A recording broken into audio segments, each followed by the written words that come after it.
Welcome to Eco Tutorial channel. In this video, we will show you the procedures in application of Keraprime Be.Tox Mask Control.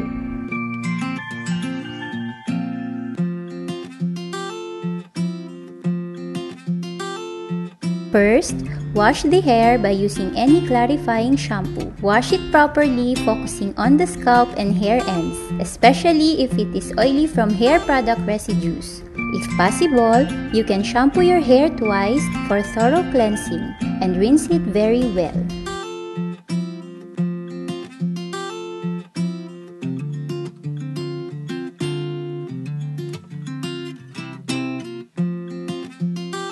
Next, transfer the mask in a clean bowl to prevent contamination of the product. In a cleansed and moist hair, apply the product section by section using a brush applicator and a thin comb for the evenly distribution of the product to the hair. This Be.Tox Mask Control treatment extends and prolongs the effects of the hair straighteners. In addition, they fill the nutrients to deeply hydrate, seal the cuticles, and leave the hair extremely shiny.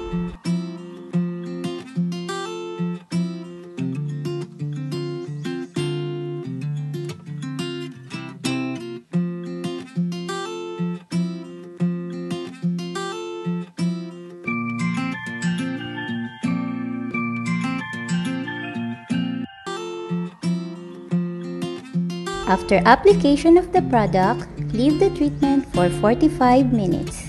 After 45 minutes, rinse it thoroughly with warm or cold water without using any shampoo.